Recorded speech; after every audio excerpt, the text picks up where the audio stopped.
happened with Marlon me. and Maverick, yes. Wow, that's also you guys can share monogram towels. Hey guys. Hey, look at this guy. Congratulations, man. This is the little guy. Say hi to the Telos team. Wow. Oh, Awesome. gorgeous! Look at him. It's all cleaned up now, so I hope you guys can see him a little better. Yeah. Very cool. Fabulous. Congratulations. All right, I'm still connected, guys. He's going to join us on the call. You should. Does Maverick get a vote? Yes. Are you the proxy? Right. I'm my proxy for the day. Second. He's on the call. You're on the call. Has he done the prep though? Okay then. Hey Jim, can you send out the agenda link real quick on the chat for everybody? Yeah, it's not on there. I think I got it. I just pulled it up. I think. If we still have a second, there was a bit of confusion on the RAM call. Initially, I suggested to have it tomorrow after the development call, but then someone planned a pie slicing closeout plan call. And so then I thought, let's move it to after this call, but then there seems to be a chair call. So I don't know. We can probably, it's just me, Jesse, and Jerry, Jan. So I mean, we can probably move it because I think the RAM call is important. We were just going to get together and approve people's time on the pie slicing app, so we can do that later if the other guys are okay with that. Okay, then let's leave. I think we should vote on you, and then it's your problem, Jan. We should vote to confirm, and then you do whatever, you know. No. Hang on a minute, Douglas. Are we recording? Just let's get some order to this. We're recording. Okay. Okay. All right. Okay then. So let's make a start then, guys. If everyone's happy, we've got 24 on the chat so far. Again, if we can please put our names in the roll call at the on the agenda. If someone could put the agenda in. Have we got the agenda in the chat? Somebody? Yeah, great, thank you. If we could put our name on the roll call, that'd be great. Have we got Phil taking notes today? By any chance, Adam, do you know? That'll be on the call. Okay then, so we'll have to... is anybody else able to make some notes for us? Any volunteers? Or shall I try and manage it? Thank you, Jan. Thank you. To do it. I appreciate it. We only need the occasional bullet point. It's excellent. Thank you. Sure. Okay then. So the usual agenda is we've got the new agenda format again. So we've got everyone's equal vote on this call. 2/3 plus 1 to pass. Again, what's the first thing to do is for me to recap on the takeaways. There's no takeaway from the last meeting other than that we voted on the TVNLA, which I think was a really good move. So I will move swiftly past that one. We've got the roll call reminder there, and then item 3 is I'm going to hand over to Douglas because I think we really want to move on this rug administration. So, Douglas, can you take over for me and move item 3 forward? Absolutely. Thanks, Jim. Hi, Douglas Horn from Good Block. We have one of the important roles that we need to do is have someone right off the bat manage the setting of a fair published guidance price for RAM for the Telos Foundation. And the purchasing and trading and whatnot of that. And we want this person to come in and work closely with the development teams and the network launch teams to make sure that we are picking good numbers. So it has actually been it's been a rather exhaustive search. And last week I nominated Jan Smit of Dutch EOS to this role, and it seemed like there was a very strong positive outpouring from our community here that Jan was a good choice. So I would like to ask if we need any debate on this, and if we don't need any debate on this, then I'd like to ask to move to have a confirmation vote. This is an interim position of Telos Foundation RAM Administration Director. It will be replaced with a formal vote by the Telos Foundation board once elected. Maybe not immediately. There may be some transition, but soon after that's elected and seated, there will be a new vote for this. So this is for an interim position. Does anyone wish to debate? He's good. I call the vote. Anyone want to second that? Second. Great. I'm going to hand it back over to you, Jim. Okay then, so if I could ask you to type a question into the chat, Douglas, that'd be really good. Again, thanks, Jerry, for the proposal and the seconding. Brevity as usual. I think this is going to be a fantastic appointment, and we've got to get these things in place and move into the foundation, etc., etc. So as soon as Douglas hits the question in the chat, if we could, I'm guessing we want a yes from everybody as opposed to a no. If you wish to vote no, that'll be fine. Unless we've got any other comments, as soon as that goes in, we will go to that. Just while Douglas does that, I've sort of mentioned that we will probably skip over the chair of the working groups today, depending on time. If anybody particularly wants to say anything, then just PM me in the chat and I'll make sure you get a say. But if you just want to write a few bullet points for a written report, then that will suffice at the moment. But as we need to get through these governance documents, we managed to get through the TVNOA the other day, so that really worked well.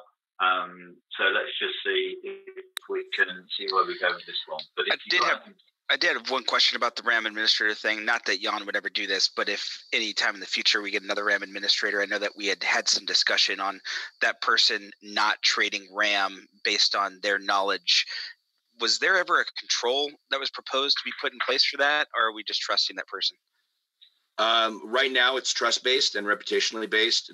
Those are rules. I've made that. It's in the document that we agreed to, and I made that expressly clear to Jan, and he expressly agreed to that.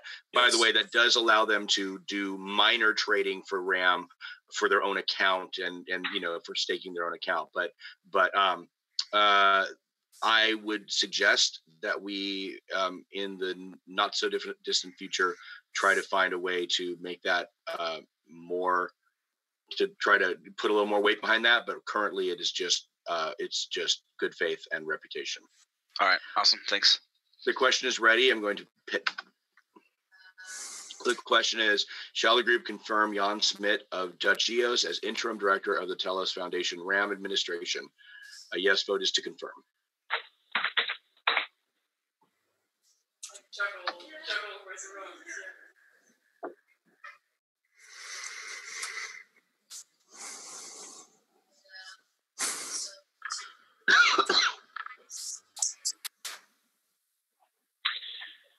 You're looking good there, Jan. I'm going to jump in and say congratulations. Welcome to your interim post, and I'm sure you shall do us all proud. So thanks a lot to everybody for that. And thank you, everyone.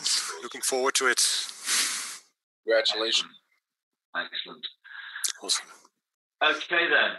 So while people are still voting, that's absolutely excellent. And if Adam, would you be able to put a count on the bottom of that for us?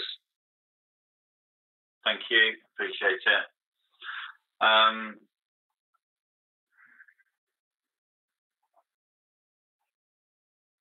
Okay then, so we're going to move to getting a vote on the Telos block producer minimum requirements.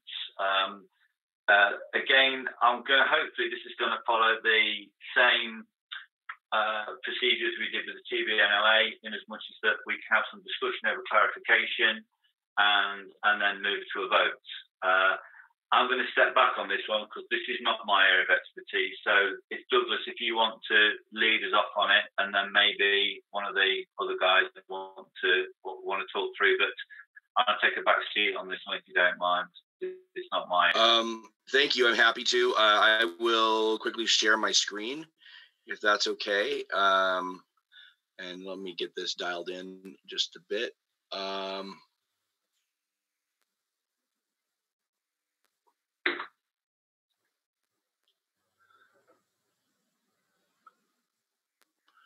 Okay, so I'm going to give you just a brief overview of this. We have minimum requirements for block producers.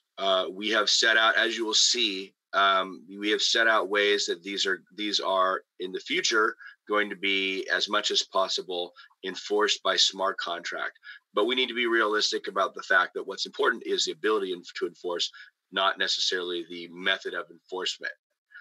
We do have a medium to long-term goal of making this automatic, but right now the methods will probably be the actions of block producers. We'll discuss that more in the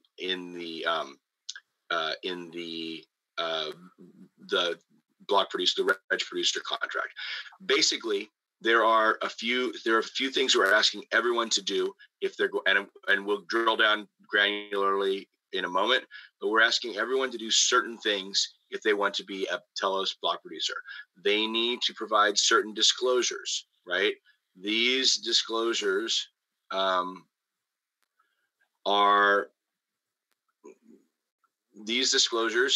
are very much in line with the bp.json file that we would have posted elsewhere.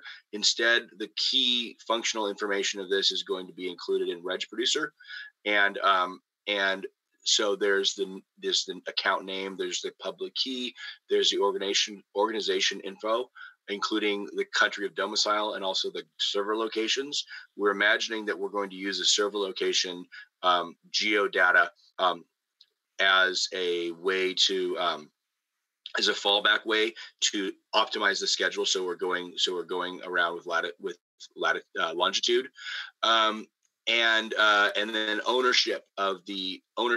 This is how we enforce that nobody owns more than one BP. In the future, we want to go to a form of disclosure where we are using a service like Civic or something with hashed verification that does not reveal who it is. When I talk about the latitude and longitude, that is within 2 degrees of we're discussing within 2 degrees of accuracy, which is very broad. It fits our terms, but it's very broad in terms of something you'd be able to find your actual block producer. Okay, that's disclosures. Then there are practices. Practices are basically right now, we could add to these in the future, but you must sync daily to network time protocol server, and you must always stay in adoption of the blacklist maintained by elected arbitrators. This is very important because we will have up to 51 people, block producers, that could rotate in at any time. And so everyone's going to have to be on point, which is what Telos is all about anyway. Okay, those are common to every phase. We are doing phases, and the reason for phases is that the way to update this document is only by a ratification process, which takes 3 months. So we are allowing this to be done in phases so that we can move out in the future, but also so that we have the flexibility to move from stage to stage to stage, and also let block producers know ahead of time what stage we're at. So the initial stage, phase 1, anticipates probably the first 3 to 6 months of network operation. The second phase, probably, that from there to about, around a year. or close to a year.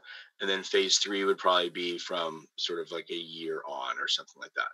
So, so these are what we're looking at. Going back to phase 1, these have to do with exposing endpoints, right? They have to do with having nodes on the test net, and a producing node and a full node with specs for each, which we'll talk about in 1 second.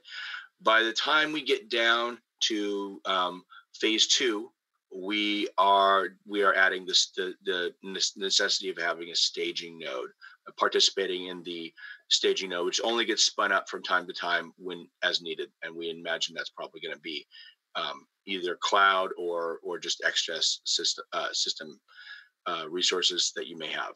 So and the manner, I'm just wrapping up now, the manner of moving from one phase to the next is by a majority, 2/3 plus 1 majority vote of the block producers.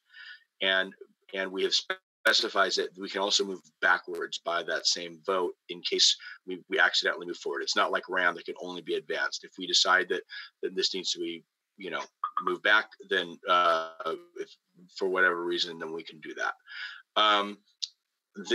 So we can discuss, I would suggest that we start by discussing the disclosures and practices, see if there's anything, because I think that'll be simple. And then we should discuss the specifications. And this has been open for comment. This is past the group, but it has been open for comment for more than 24 hours. The only comments that have come up so far are Mark has a comment here we'll deal with, and I have a couple comments that also reflect comments that have come up in the Slack discussion about whether 100 gigabytes may be enough at certain points. Okay, so let's move and discuss the disclosures themselves. Does anyone have any questions or comments about the disclosures requested? So Mark Cohen. Mark, do you want to talk about your ISO? It's the first one up here, ISO code. Well, there's just been some debate about the term domicile. So we're trying to standardize, and hence JT actually suggested the use of an ISO code, which is more consistent with what we've been using. So domicile is a little bit unique. So maybe we should just stay with the standards and use ISO. Right. What the domicile means that, so, but the domicile means where the entity is registered. So why don't you change that to registered? I'm sorry? Why don't you change it from domicile to registered? If the group wants me to do that, we will. It's a good suggestion. Anybody, any other discussion around that? Does that solve the problem? Does that clarify what we're actually looking for? Yeah, we're just looking to standardize, but this is not. Let's not let this, slow us down. No, but let's so the candidate country. I think I'm going to propose this country of registration. Right. But not all BPs are technically going to be like registered businesses, right? Or nonprofits or whatever. They're just for. And there's a lot of BPs that register their businesses in other countries than they reside in. Right. Also true. Right. I think that, but that's what we're trying to capture, right? I think it should be written country of residence, because one person can have multiple registration, but residing in one place. So it's normally called a residency. Well, so we're asking, but that begs the question, like, whose residence? A country could be owned by 5 different people and each live in a different country. So I think that what I would propose is that if you are registered as an entity, we capture that. If you're not registered as an entity, then in fact, your domicile is wherever your servers actually exist. Is that or should it be resident or primary? No, for example, I am registered in Sweden, but my servers are in cloud. Could be in Germany, could be in Amsterdam, could be in America. So it should be I think it's the person's.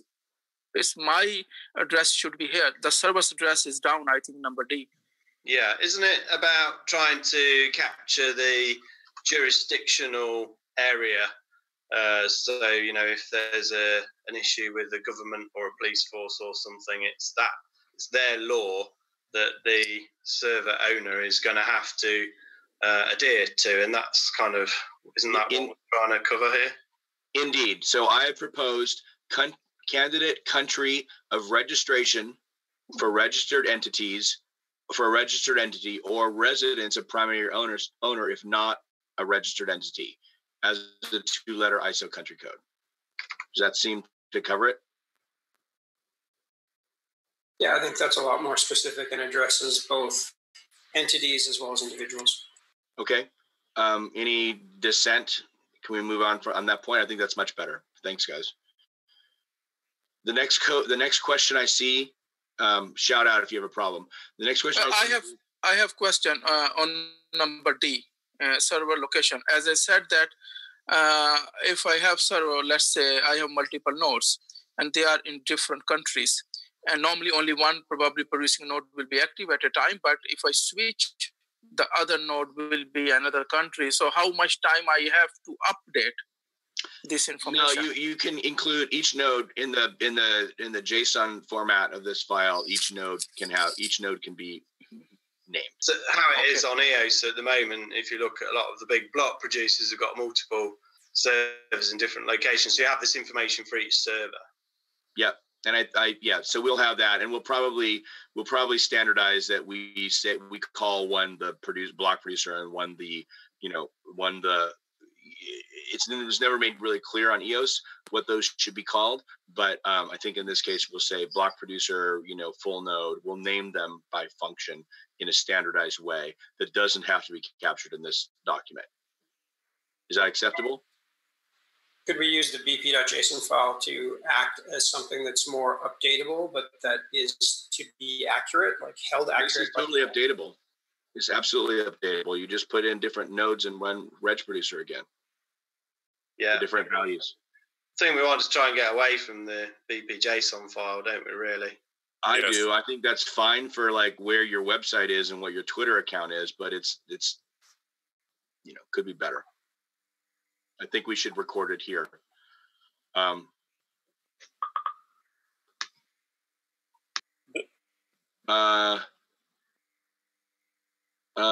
Okay, so it sounds like that has addressed that one, and now we come down to I'm just going in order of the document, not in order submitted. The next one is Joseph, and that is regarding phone number. It said this should be kept private. Joseph, did you want to just say it? Private on EOS chain?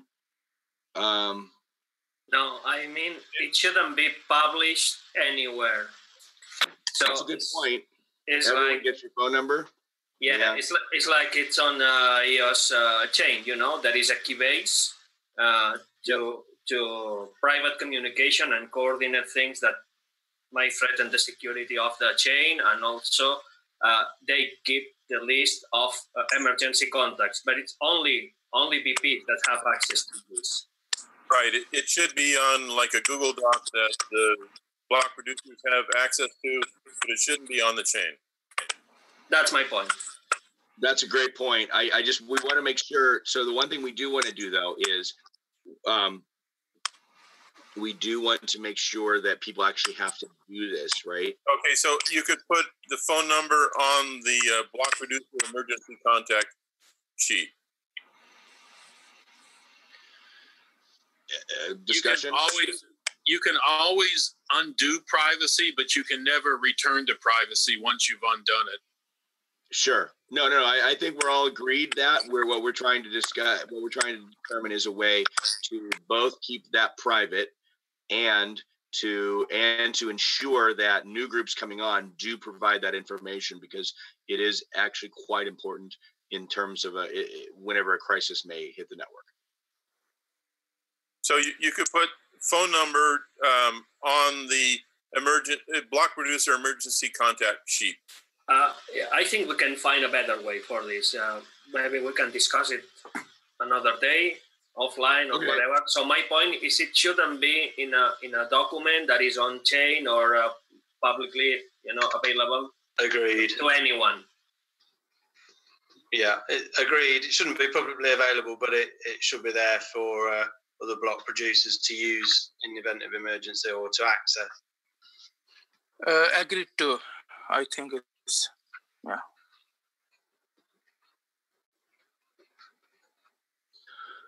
Phone number in a non-public, commonly used, in a non-public pass. To be shared with block producers.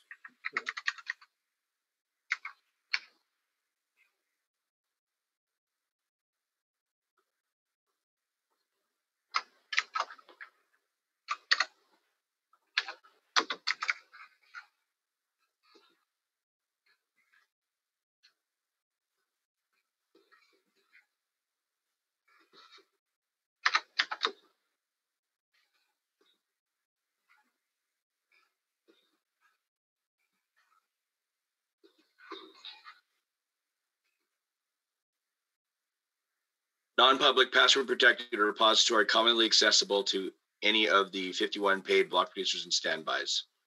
Does that seem reasonable? Works for me. Great. I'm going to resolve your thing, Joseph. That brings along Ian's, what constitutes, so it has to do with beneficial ownership. Ian, do you want to ask your question? Yes, so my particular concern here is amplified. I know some other block producers and engineering teams are in a similar position in which we're trying to raise outside capital. And so I just would like some clarity on what a beneficial owner is and what you're asking them to disclose. My concern is that perhaps some investors might not want to publicly disclose themselves as an investor in one of the companies that's supporting Telos. In my case, the people I'm speaking with are high net worth individuals that are very private about, their business activity and finances. But, maybe that's not the case. So I just want to kind of put that out there to see if others share this concern and if there was perhaps a way to resolve this. So the intent of this is that we know who is running. The intent is less actually about knowing who it is and more in confirming that a block producer does not have a beneficial ownership interest in more than any individual doesn't have an interest in more than one block producer. Totally. Yeah, because those same investors may be investing in 3 or 4 other block producers. Right. You'd like to know that. Yeah, and exactly. also for enforcement. Sorry, the second point is for enforcement of if somebody is under penalty, they can't just go and invest in some others or buy some others, spin up another one under another name but the same ownership. Those are what we're trying to do. I think we do need disclosures. If we were to apply them to the situation of the EOS mainnet right now, I think these kinds of disclosures and our rules would solve a lot of the problems they're facing. Yeah. Let me ask you. So, how do you define a beneficial owner? Is that like a certain ownership percentage? Is there a threshold there, or is it anybody that has any? 5% is the threshold that we're using. Okay. But we should probably put that in there, shouldn't we? Because isn't it 10% on EOS? And as far as the disclosed information, beyond names, what else are you looking for? One moment.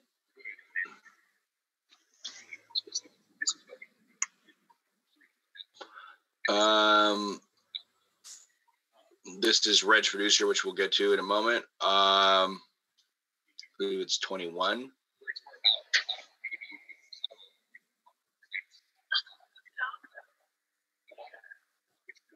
Nope. I think you might have gone past it near the beginning there, wasn't it? Like 4 or something. Yeah, you're right. One moment. Ian, my feel on it would be if you've got investors who are not happy about that, then they're not the right investors. I don't know, but maybe you can't be that fussy. But right. So disclosure of entity and server information, just.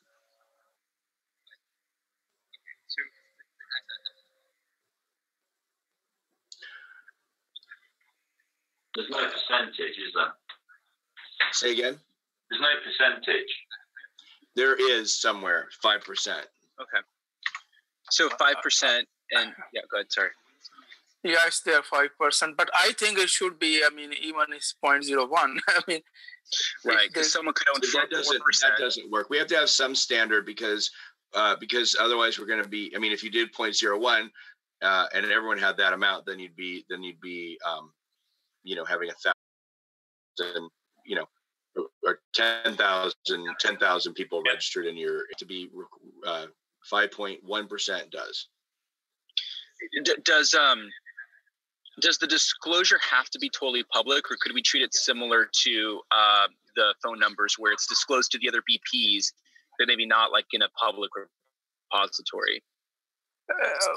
One question, for example, in Sweden, it's common law. Any registered company has to make all the investors public. So it's like a requirement in Sweden. So I wonder how come it's different in the USA? But also, it is so important that block producers are independent, and this is the vital information to that to this day are investing heavy dollars into major block producers and refuse to disclose who they are.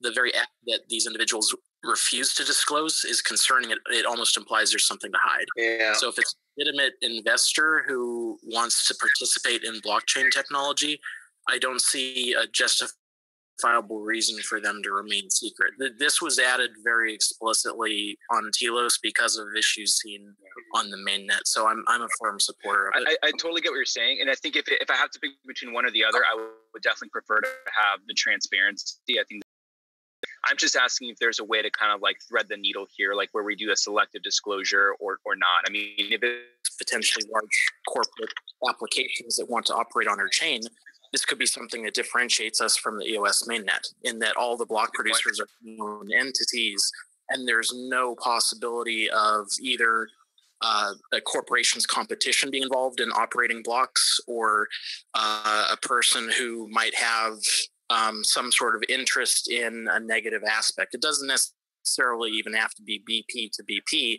It could be that person maybe has governmental ties. And one potential solution would be to just have two businesses. I mean, you could operate them like amplified whatever, and then just create another business doing business as amplified whatever, and have one be your DApp business, the other one that you would get outside investors in, the other one be interesting. Okay. Yeah, that is actually what we are likely to go to at some point.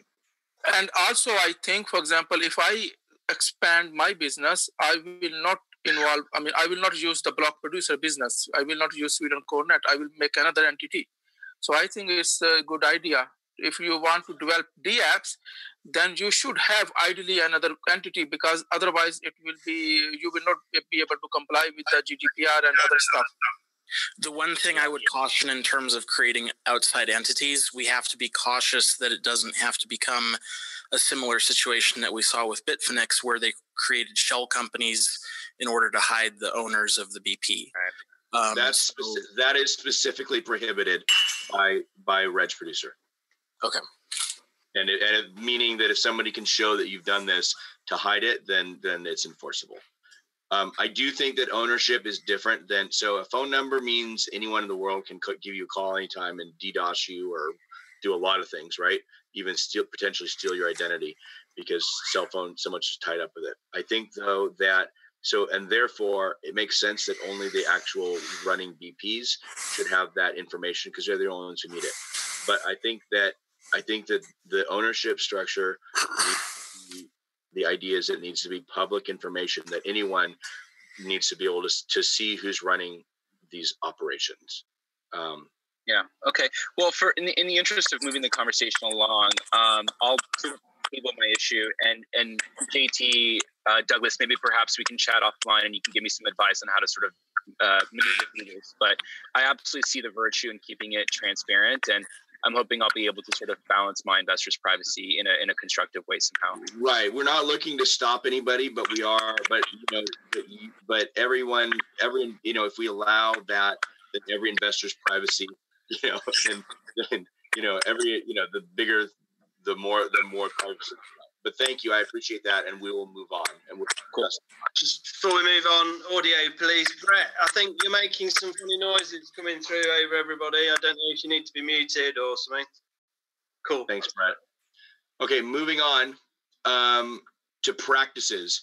Sync with network time protocol server at least once every 24 hours. Otherwise, it leads to microforking. I hope we're all agreed. And adoption of the account blacklist maintained by the elected arbitrators. Okay.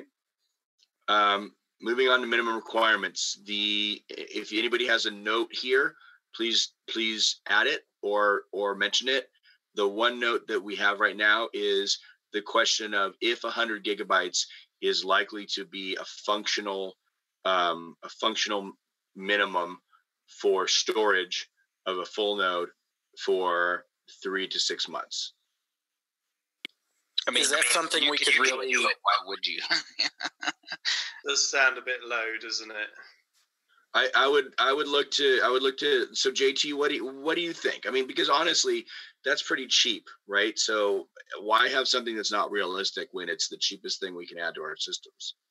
Yeah, I think that especially if we're trying to get people to take backups, and as the chain gets bigger, I mean they're going to have more storage anyway.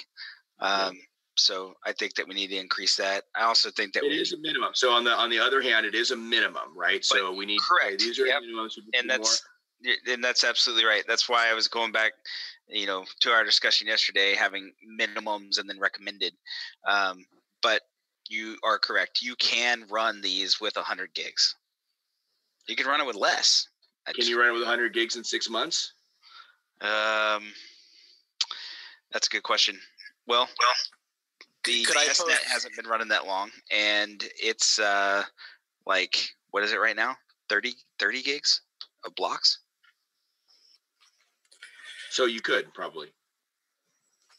Yeah, you probably could. Just to pose we're not going to have as many transactions on the mainnet. Sorry, Daniel. Sorry, I was looking at a good pause to jump in there. Why necessarily limit us? Why not add some language in here that if in 3 to 6 months we find out that this is not acceptable, there's a way for it to be reevaluated and voted on by the active block producers? I think the problem with that there naturally is one document. We could also just vote to graduate to the next one, right? So there's that, and we can also always change this by a ratify amend if needed. If it is a functional minimum, then it's fine. I mean, nobody's going to be excited. People, right? These were designed to be the bare minimums that you needed to come in and do this. Fair enough. If 4 months on EOS mainnet has them at, what did you say? 30 gigs. 30 gigs. So then I think I'm looking at it right now. But yeah. Okay. It was my comment. I withdraw it. Let's move on to phase 2. Same things. We move these up to, we add participation in the staging net, and we make the nodes 150 gigs, which seems like it fits. And the RAM is the RAM will be whatever you always have to stay 2 gigabytes ahead of whatever the current set RAM is. Okay, no. And it's not a set RAM rate. It's whatever the set RAM function. Yeah, that is correct. It got set RAM rate is what does growth. Set RAM is actually we're going to use set RAM here to the RAM that has been set. Okay, I'm not hearing any dissent here, so let's move on to. Oh, thank you, Mark, for adjusting that. And is 150 still good for phase 3? It sounds like it may be based on that math. Sounds like we'd likely be up to. Well, I think we might be up to 120. I mean, just but the thing is, if you don't have enough disk space, you just will fail. You'll just crash, right? Right. Yeah, and that was the point that somebody made yesterday. I think it was Joseph that was like, or maybe it was Jerry actually, that they'll just fail and then we'll go to the next guy. I mean, I would say it's so cheap that like another 50 gigabytes, I would have no problem sending these up to 200 gigabytes in phase 3. Otherwise, I don't know what we're really graduating to. Hey, Douglas. Yeah, my question is 2 and 3 seem the same. Am I reading this wrong? So I don't understand if we went up a phase, but the minimum requirements are the same. I agree. You can change it to 300 gigabytes at phase 3. I'm going to take Jerry's advice on all things regarding network maintenance. Is that okay with you, JT? Yeah. I mean, absolutely. Give us a reason we could probably just eliminate phase 2 and just have 2 phases. Yes, we can also, but we have the ability to move up and back through this. Okay, but we do need to define what we're considering active firewall, because there was in Azad's doc, I think he talks about local, like running IP tables versus running an external independent firewall. We had a discussion about that, and what we came out with was we don't want to necessarily turn this into a recipe book, and all we're really, and there's a number of ways to do it, and we don't, and as Jerry suggested, we don't want to tell people how they have to do it. We just want to tell them they actually have to have a firewall. Great. That was my biggest. When I had to miss that meeting, that was my biggest point, is that I just didn't want to tell people how they had to run their stuff. Right. And so we used active because Jerry, in his wry wit, said, "Well, you could have a firewall; it's sitting in the corner unplugged, right?" Okay, got it. So, so that's why active. It works for me. Is there any further discussion wanted on this document, or are we to a point where we can move to a vote? I think it looks good. Would someone like to move that we vote? I move it to a vote. I'll second. Okay, I'll type the question. Okay. Okay, thank you everybody. We seem to have got through that pretty well. That was really good, swift work. I'm not quite sure. Hopefully the next one will be just as swift. So Douglas will start the question. I'm sure those next 9 pages will just swoosh by in no time. This is only 9 pages. This is just a small little one. We've got more of these are fast leads yet. So if you can be loading the next document up from the links on the agenda while Douglas types, and as soon as he's pressed go, if everybody wants to vote, then we'll crack on with that, and we'll try and capture it for the names.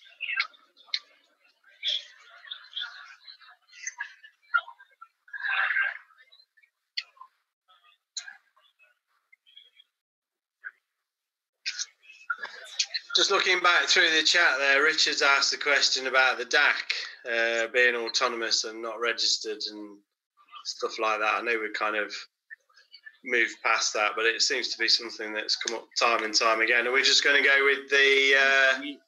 We are absolutely anticipating DACs and welcoming them as potential block producer candidates. I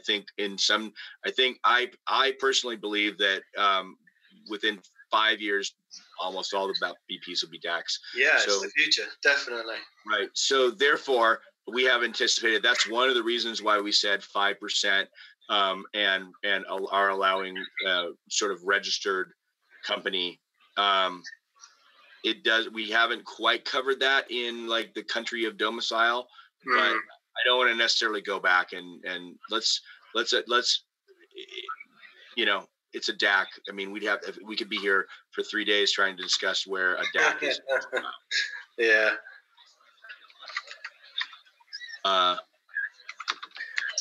Well, maybe we just have to go with the region of the leading person within the DAC if it's not a registered business. Yeah, we'll figure something out. Okay, pushing the button.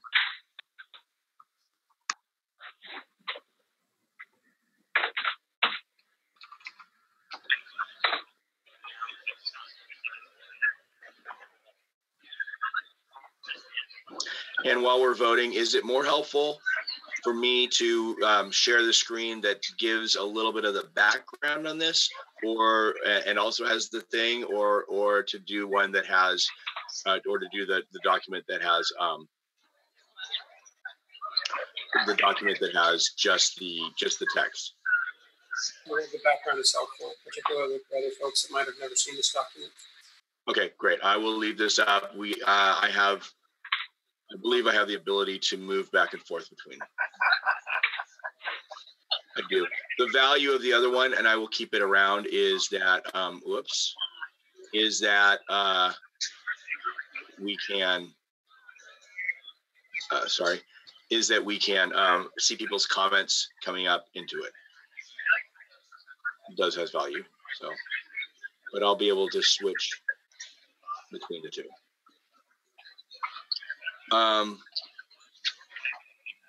It looks like that has been unanimously or nearly unanimously accepted. If Adam, if you can keep tracking that, and then Jim, I'm going to hand it back to you. Okay, thank you, Douglas. So if you could, Adam will do some typing for us. Okay then, so we're moving on to item 4. Which is item 5, which is the Telos regproducer human language contract. I think unless anybody wants to talk about this straight away, we could go down the same procedure as me reading the title out and anybody asking if anyone's got any questions regarding each section. That's how we managed to get to the TNLA, and that's how I will prefer to manage this one. Is everybody okay with that? I am. Maybe Mark, you could return to your role of noting which ones generated debate, and so then we can have a list and go back to it. That seemed to work really well last time. I'll do that. Okay then, so we are on data structures. If we can, has anybody got any issues around the Telos regproducer human language contract on the data structures section? These are largely what we just discussed under minimums. It's just JSON, BP JSON format. I'm going to move. Can you just clarify the identity provider service? Yes, in the future. So we anticipate in the future, which will be voted separately under the minimums when we move to that feature, that there will be a identity provider service, such as Civic is a leading one right now, but there will be others that can provide identity verification as a hash. So it doesn't reveal your information. The idea is that this we would name the service and include a link to your hash that only says, is this Marlon Williams? Yes. Okay, great. That's so it's a way to control not necessarily give out any information that people don't already have, but to confirm an identity. It's a growing area. It's not ready yet for us to use, but I think hopefully within a year it will be, and doing this will help us a lot moving forward. So that's what's intended there, but we won't move to it until 2/3+1 of active BPs vote to.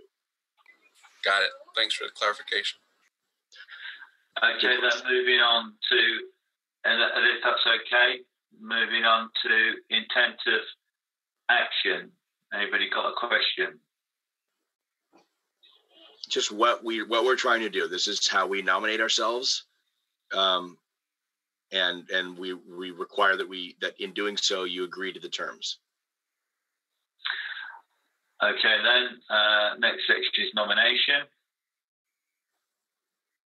Again, this is the actual act of nominating a person and binding all the owners, all the beneficial owners of the entity to the contract, as well as whoever hit the button. Disclosure of producer key. This is our key. This is where this is, pretty straightforward. This is what your key that you will use to sign it. You declare that. And that's just the public. And change it. Say again, Jerry. Sorry. That's just the public key. Of course. Yeah, it's the public key. Okay, I'm going to move on. I think this is we're not to meet yet. Disclosure of entity and server information. Here is where we say that those data, those JSON data objects that we included before represent, where our servers really are within 2 degrees of latitude and longitude, which is an enormous area, but still helps us. But still, the level of resolution that we need. No discussion. Let's move on to the next one. Okay, penalty enforcement via enforced BP contract. So this is pretty big. I acknowledge that if I fail to fulfill the obligations or violate the rules set forth in this contract, that the other block producer shall impose upon me penalties enumerated for the corresponding violation. The vehicle for this enforcement shall be the enforced BP rules contract, which may be executed by any block producer to allege a violation of the rules and present evidence of the violation. The enforced BP rules contract shall alert me if I am accused of violation, and I will have a maximum of 50,000 blocks, approximately 7 hours. This is a contentious point that I think we will need to discuss, to post a rebuttal to the evidence presented against me prior to other block producers voting. If 2/3 plus 1 and the majority of elected block producers votes that they are convinced the infraction did occur, then the associated penalty will be imposed. Down below in definitions, I'm just going to skip down there. We discuss that we define these contracts as right now as any contract that may enforce this.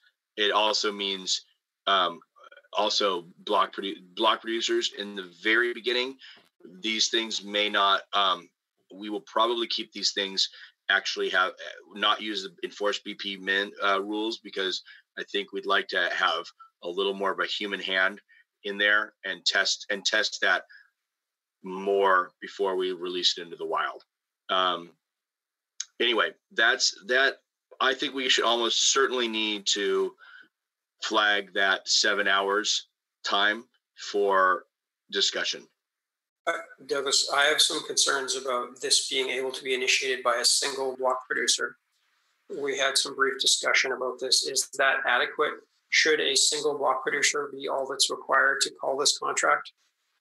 That's a great question. I mean, it might require, right? Because that's a kind of an exploit potentially. Maybe what are you proposing? Somebody needs to like 3? To eliminate potential bias of any single party, say a minimum of 3, because inevitably anything that would require the calling of this contract would be a threat to the network to some degree. I think that's a great addition, personally. Is that a true statement, though? Because ultimately this just initiates the enforcement period, and you need a majority to then vote on it to actually enact it. That's not the way that I understood it. Okay, let's do this. Our process is we now have flagged this one for debate and discussion. Shall we move on? Sure. And then come back and discuss it just like we did before. Yep. Okay, great. So 6, obligation to enforce block producer rules. This is hopefully everyone. Is it helpful if somebody reads it or? So essentially, this. Well, I acknowledge that at any time I serve as a block producer, I shall enforce the rules and associated penalties set forth in this human language contract when another block producer reports evidence of an alleged violation in the form of executing enforced BP rules contract. When enforced BP rules is executed by any block producer, I have the obligation to assess all evidence presented both by the accuser and the accused and to vote whether the evidence persuades me that the alleged infraction has occurred. I shall, with it, and by the way, each of the named alleged infractions mean the intentional, require that they be intentional, as we'll see. I shall, within 10,000 blocks, approximately 14 hours of the contract being first executed in the case, cast a definitive yes or no vote via the enforced minimum BP rules contract as to whether I am convinced that the violation occurred. Failure to vote within 100,000 blocks shall place me in violation of the block producer minimum requirements until I vote, or the enforced people rules contract is enacted by a majority of 2/3 plus one of all block producers. Okay. If I discover evidence of a violation of this human language contract by another block producer, I am obligated to execute the enforced BP rules contract and provide evidence of the alleged violation as quickly as I may fully investigate and collect evidence. So basically, we're saying you have a responsibility to vote and also report when if you see something, say something. Yeah, that should be 100,000 blocks after the rebuttal is given. Agreed. Okay. Or simply 100. We could change that to 150,000. I think we need to flag this also. I think there needs to be more discussion. Yeah. It's been noted that this is very prejudicial against single person block producers, and we should. Joseph, yeah, this is Joseph from EOS Barcelona. I am adding my notes to the other document, not the one that you're reading. I see. Okay. Yeah. Okay, great. So please, this is a great process. When we come back and discuss these, we will use that document. Douglas, before you carry on to the rest of the section, are we going to? I'm just thinking about time regarding actually reading all of this document out. Are you happy to carry on reading? I don't wish to read it out personally. I mean, I'm happy. I'm assuming our assumption is. Good question, Jim.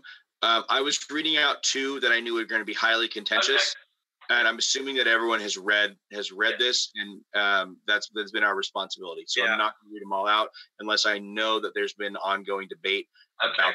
That's why I called out these two. Okay. So thank you for commenting, Joseph. And if Mark will be making a note of where we're going back on the other document. So we've got section 7, resignation and removal of inability to perform obligations. Has anybody got anything they want to particularly flag on this one? Okay, moving on. Objectively valid and invalid blocks. If anybody wants to ping me or ping anything in the chat that they see coming up, that's also a good way to work this as well. Let's move swiftly through these because I think a lot of these are pretty simple. Starting the messages with block producer key, section 9. These are basically the same as okay. Section 10, acceptance and liability and damages. I'm not seeing anything on that one. 11, malicious collusion. Sounds like a band. That's a good name for a band. Yeah, I like that. Interference with block producer election process. These are all things we can't do. And the difference, and they're basically the same things we can't do on EOS, but we've added the way they're going to be enforced and the penalties associated. Okay. Moving on. 13, adherence to block producer minimum requirements. Anybody got anything with that? Checking the chat, guys.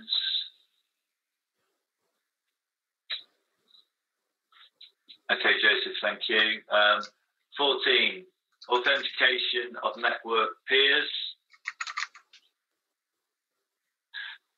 There is a note on the document, on the document from Richard Telos. He's saying, is there an optimal number of peers to connect these two? Is there a required minimum number of connected peers? Not noted. By default, we're 25. That you need to have enough that you don't lose the chain.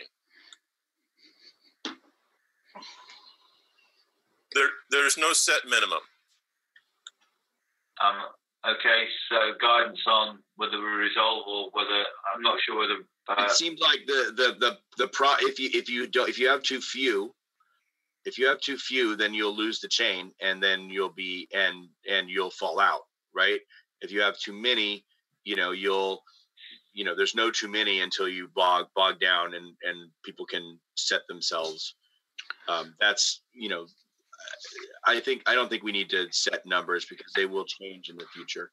Yeah, everybody can do whatever they want. We ran into the problem on the test net where new people coming in couldn't connect because we had like exactly 25 or 26. We were all connected to each other, and so we had used up and had to go and expand it and config in the config INI. But that won't be a problem on mainnet because it'll be right. Okay, Rich, are you happy for us to resolve that off? I am, yes. Can you hear me? Yes. Okay, moving on then. I'm happy then. Fair dealing in processing transactions. No one can charge. This is net neutrality. You can't you can't ransom a DApp to process their things or anything like that. Not saying. No reordering for transaction for profit. You also can't, see that there's some big thing coming out on your first of six, your first block, and front run some order and push that back to a later block and front run some order. Doing that would be, would be a violation. And why does it say to profit? I mean, why not in general? Because I don't know. I guess it anticipates. So I wouldn't want. So he's saying it's just no reordering of transactions. Yeah. Right, but is there a possibility that transactions may be reordered for, let's say, a block optimization, that or hack or something to that effect? I mean, generally, we should be doing them in order. Yeah, we just want to say no reordering transactions. Okay, let's note this. Let's note this for discussion, and move on. Hopefully, that'll be a short one. Yep. 17, ownership.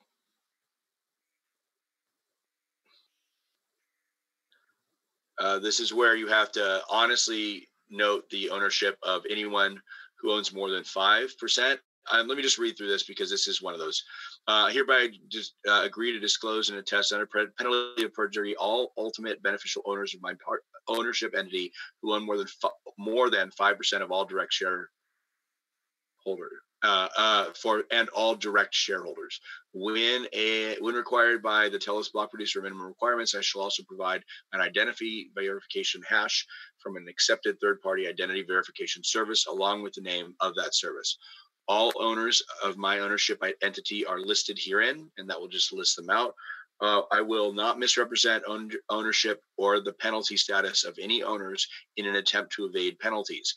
No owner is currently under penalty for violating the human language terms of the regproducer contract.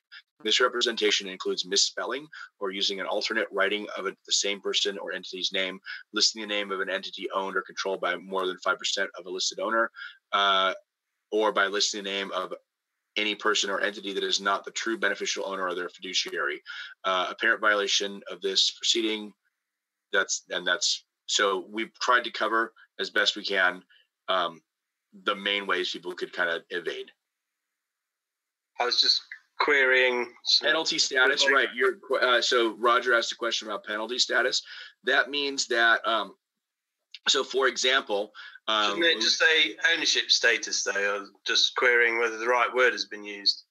No, penalty status is right. So let me explain what that means. Okay.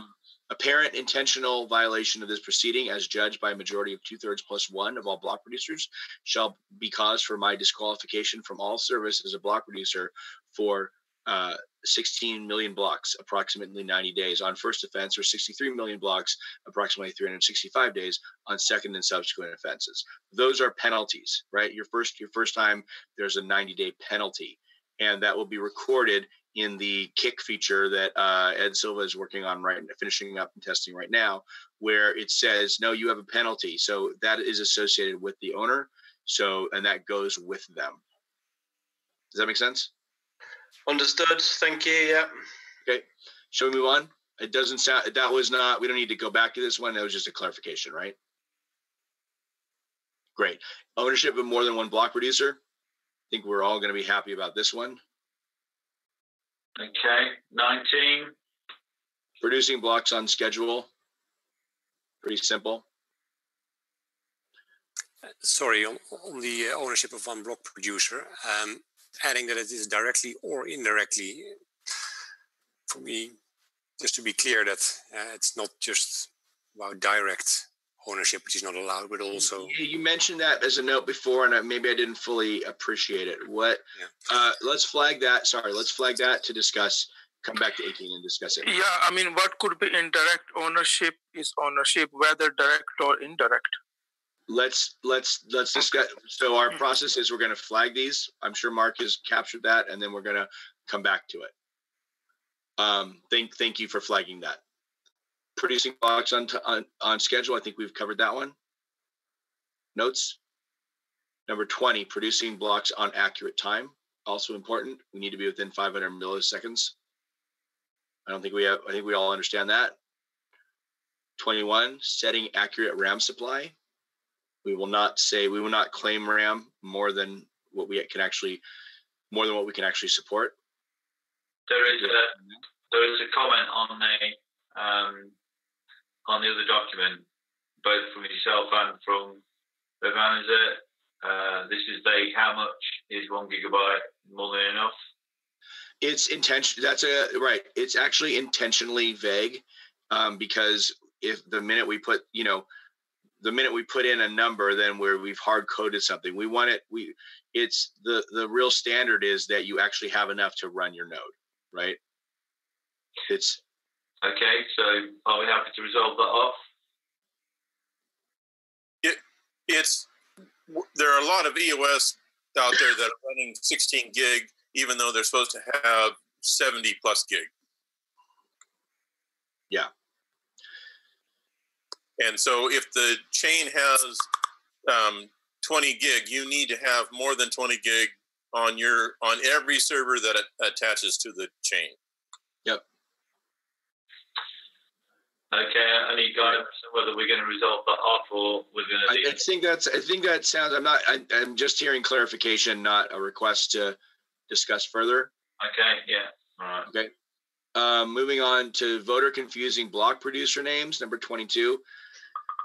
Basically, you can't change an M to an N, or you can't, if there's no penalty for this, except that we kick somebody off until they come back with a name. It will be at the discretion of the block producers to decide if somebody is being misleading. Everyone happy with that one? That's always a bit of a contentious one. And it's in the name of protecting voters from being misled. Okay. Amending regproducer human language contract 23. This means that this can be amended, and if you stay on for and if you don't like it, then you need to unreg. And if you stay on for more than 25 hours, you are assumed to have accepted the new terms. Okay. Definitions. I wrote, these are all just a bunch of definitions. Block producer, second and subsequent offenses, they all mean exactly what you think they mean. So that's pretty true. We also say that the contract mentions, if the contract actually goes by a different name but has the same intended purpose, it means that. Then it means that. So, hey, we have made it through the end. That's amazing. Mark, do you want to take us back to the first point of clarification, please? Okay, back to point number 1, data structures. We kind of discussed this already, but Marlon was questioning about the ID provider. I think we did cover that. a third-party ID provider, that is something to be implemented in the future, i.e. CIVIC, et cetera. I think he indicated that clarification was fine. Okay. That's correct. Okay. All right, so on to number 5, which is the penalty enforcement via the enforced BP rules contract. This is relatively contentious on a number of points. Joseph, you and I both have a number of concerns around this. We talked about the number of block producers that could initiate this contract. I proposed a minimum of 3 versus 1. There was some discussion in the chat about it. I actually misunderstood a little bit 5 and 6, and now I am more concerned about it. So I believe it should be like 5 at least. Well, these are so really quickly, these are our big 5 and 6, I think, are our most contentious things. We know that, so let's take some time. The other things I think are can be resolved relatively quickly. So let's get to a good solution that people like. Why don't you guys, I'm going to shut up. I've talked enough. So how about by at least 3 block producers to execute? I believe it has to be more. At least 5. Well, just to clarify my understanding, because it sounded like someone felt differently on my comment earlier, this is just to initiate the enforcement process, but to actually enact it and remove the block producer, that would still take the 2/3 plus 1 majority, right? That's correct. Yeah. Yeah. So within 7 hours. No. Well, we're going to debate the number of hours as well. We'll do that later. Joseph, why are you saying that you want it to be 4 or 5? Because for me, it's a potential vector of attack. It's easy to accusate and create chaos. I think it should be more. JT, you were sort of indicating 3.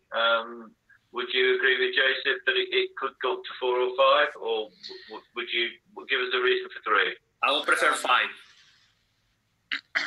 Yeah, I mean I think 3. I just disagree with 1. I think 4 or 5. Like if something is really blatant, then it ought to be easy to get 4 or 5, I guess. But I just didn't want it 1, and 3 seemed like a good number. This is a serious procedure. If we do that, it's because it's something really serious for the chain. So I guess we shouldn't get any issue or problem to get 5. Can I ask a question? I'm going to take that as a yes. If we had, let's say we had 4 or 5, let's say we had 5 that had to accuse, would that materially change the concern about the speed of reaction? No. You have 5. No, not at all. Interesting. Okay. For me, it would. Like if we have, there is a possibility of time delays with more people. I have experience in this, especially if we're talking about multiple time zones. If you've got one in China and the problem is in Africa, that last fifth person could really throw a snag in things. Daniel, we've all got our BP buddies and that we could go to and be like, hey, let's get together and go report this thing. I think the 7 hours thing, there's an argument there for, this is the big boy blockchain, Well, I actually disagree with having too many people agree to this. And I say that because I have experience with this on the mainnet, where there were a couple of BPs that were doing things that they should not have been doing. And we tried to get some of the active BPs to support taking action. And it was difficult. It was beyond pulling teeth because no one wanted to put their name to it. So by enacting this enforcement contract, that at least forces the hands to take the rest of the BPs to take a stance on the issue. They either agree with it or they disagree with it, but it eliminates that political middle ground where people don't want to take the initial stance at all. They don't want to be the one to pull the trigger. So I think if you put too many people up front to even enact the first contract, it could be in the long run. I think getting 3 to initiate the contract should be sufficient. Agreed. Agreed. I'm good with 3. Yeah, so am I. All right, so shall we vote on changing that? We've got 3. Are we going with 3? Joseph, I'm afraid we've got 3. Well, I'm going to vote. Okay. Did we discuss the possibility of having a fee? I prefer 5, and I'm going to vote no if it's 3. Yeah. Okay. How do people feel about 4? Just I could think agree with Adam 4. will ask a question as well. Yeah. Politics is the art of compromise. I could agree with 4. Yeah, I would agree with 4. I think that's a good middle ground, isn't it? It's fine with me. Marlon, did you have a question? Oh, well, 4 isn't easily divisible by.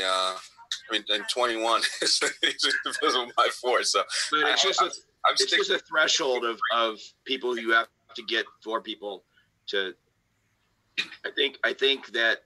So my hope, though, also is I'm trying to look at the second issue as well. I think that personally, I think that a higher bar to accuse makes a short time period more acceptable. It doesn't necessarily mean to make 7 hours acceptable, but I think the higher bar does. So I would propose 4. Can we do a straw poll at 4? I will go for 5.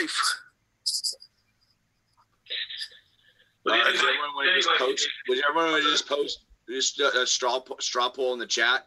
What number you'd like, and we'll just kind of see what number you'd accept, and we'll see where everyone lands.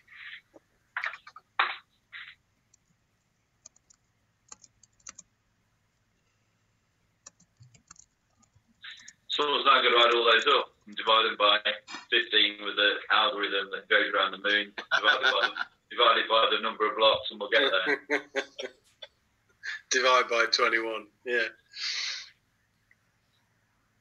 Okay, so I think, Mark, can you move us on to the next one? What we'll do is, if you don't mind, getting the most common number out of there and reporting back to us on the chat. I really appreciate it. Yeah, I can do that. Why don't we discuss the hours, and then we can propose a consolidated change here. This is operating hours, and I would propose 200,000 blocks, which is a little more than a day, to collect any evidence to support your position. I second that. Yeah, that seems reasonable to me. Now we are I think that's fair. The time that the block producer needs to. Sorry, Josie, say that again. So, the 7 hours. This is the time that the accused block producer needs to present evidence or refute evidence. Yeah, but Jerry, is that correct? Jerry just proposed, and it was seconded, 200,000 blocks, which is over. I got called into court, and I need 20. I only have 24 hours to prove that I'm not guilty. Yeah. Is that correct? Yeah. Okay. And that sounds good to you? It's more like 28 hours, but yeah. And it's not to prove that you're not 2 guilty. days. I just have 2 days, less than 2 days to prove that I'm not guilty. Well, to persuade 5 people that you're not. It's to refute all the evidence that is piled against you. I am guilty unless I am able to prove that I am not guilty. I think it depends on. Hang on. 100. I am guilty. No, but I think we don't have clear example. It depends on maybe case to case. In most cases, maybe 28 hours are enough, but maybe in some cases they are too little. It's very hard to put a number here. Well, it's also not easy. clear that the text says to post a rebuttal. It doesn't say to prove.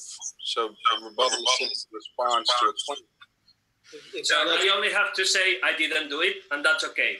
No, you have to provide evidence. Let's look. Yeah, I have to provide evidence. So I have to demonstrate that I'm not guilty. Well, let's take otherwise I am guilty. Let's take a step back and look at this from reasonable terms, though, because in a normal arbitration, you would have the ability to extend or request additional time if it was necessary for gathering evidence. I completely agree it's going to be on a case-by-case basis. Sometimes it could be as innocent as showing the disclosures that are publicly posted. In other cases, it might require you to go back to your financial history, which might take more time.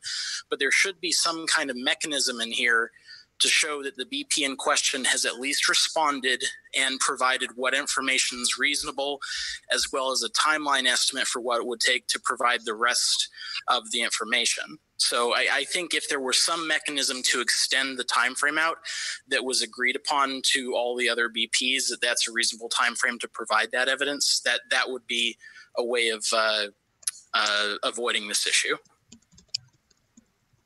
Yeah, the period would be elongated. If you were able to provide evidence, that would essentially get you off the hook for those 200,000 blocks. Then you could provide additional evidence after that fact. You just initially need to respond with some evidence within that period. Yeah, because the key point here is block producers not responding. If we're looking at EOS, isn't it? You know, we're not able to contact them and make them accountable. So that's kind of... What is the status of... In some cases, I'm not going to... If that's my case, I'm not going to provide a response unless I have been able to discuss it with my lawyer, for example. So I will need more than a day, maybe more. So if we have a longer period of time, so here's a question. Let's say we have 3, 4, or 5 people have accused you. The main reason for expediency is that we want to pull that person off the network. So if we have a suitable number of people have accused you, I think you could. The main reason for speed is we want to pull that person off, right? If we can just say you've been accused by a large number, but we didn't want to have people be pulled off because one person accused them, right? If you've been pulled off by a large number of, you've been accused by a large enough number of people, and you can then therefore you are removed from service while your case is being tried, then you can have any amount of time you want to try the case. I think that's unfair, but that's my opinion. But I understand that. But the alternative is that we just let somebody who's violating the rules, possibly even maliciously, likely maliciously in this case, just continue to serve and do so. That's what we're trying to set up and understand. When somebody's accusing somebody, they're going to be accusing people. They have to accuse them with evidence, and that evidence is essentially going to be a transaction or a series of other transactions on the chain that are right there. Right? It's these are not going to be nebulous. Yeah, but I don't disagree with the point. I only disagree with the time. Right. So if you look at the timing there, Joseph, if you look at the wording there, it talks about against me prior to the other block producers voting. That does not necessarily mean that they vote to kick you. They merely need to vote to take some kind of action, which could result in considerable more time given. But I still need to post evidence in 7 hours. I'm happy to post the evidence, but I will say I want 7 days. Okay, but I think if you have 7 days, and I think that's fine if you're not block producing during that time. I'd say if 4 people accuse you, and yeah, because you're telling this story, that you are in your mind you're an innocent person being accused, but now we have to think about it like me, and I'm a guilty person doing something wrong, and now I can just continue doing it while I fight this out for 7 days. I'd like to propose something. May I ask a quick question? Is there, are we discussing anything that might potentially have emergency consequences for, say, a token holder? For instance, a BP refusing to honor the blacklist or anything? That's something that is absolutely time critical? Or are we talking about things that are non-emergent situations like proof of ownership? These are for, like, proof of ownership is a violation of the minimum requirements. That just gets you that gets you off. Although so is not honoring the blacklist. This is for any of these things we've said you can't do, like for example, reordering transactions, to profit, or blocking the voter, refusing to process a proxy's vote change or something because it votes you out, right? Well, in that case, if there are things that are absolutely potentially financially devastating to token holders or the blockchain as a whole, then I think time such as 7 hours is a much bigger issue. If they are not financially, for instance, urgent, then giving someone a little more time to defend himself is not unreasonable. No, it's a good question. And I know, Jerry, you want to say something. Let's look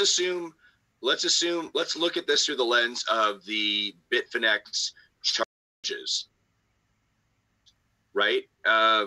They've been accused. Maybe the world doesn't end if they continue to produce block. I'm sorry, Jerry, you were trying to talk. Okay.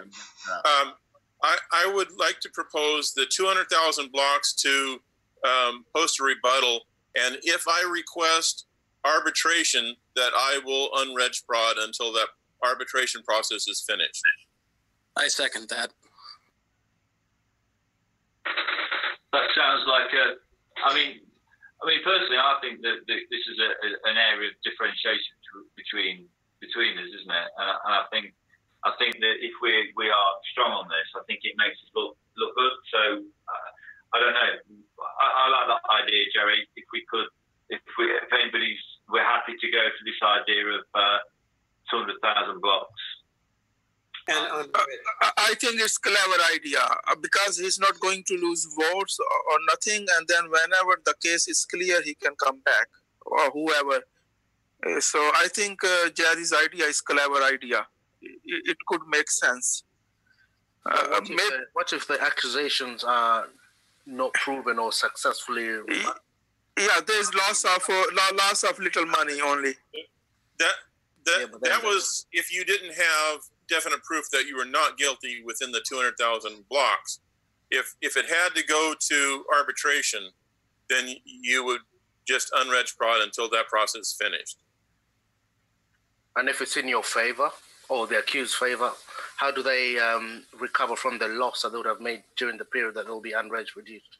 Well, we can't go into that at the minute because that's all to do with the arbitration rules. That is dealt with in the arbitration documents. Yeah, the arbitrator would take care of that.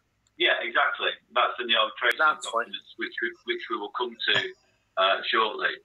Right. We just need to get a form of words that we can put here so we can actually move this forward, because we're going to have to move to a vote, and it's a consensus. If you wish to vote against what we've decided, then that's absolutely fine.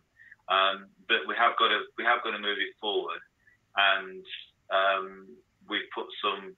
Douglas is adding some words to the document that we speak. I'm just trying to get a consensus of how we move on with this. I don't agree. And I don't think we're ever going to get you to a position where you are going to agree, Joseph, on this. I'm not feeling that there's, unless I'm really wrong. Can I hold here? Let give Joseph the chance why he does not agree. It looks to me Joseph now is appropriate what is wrong now.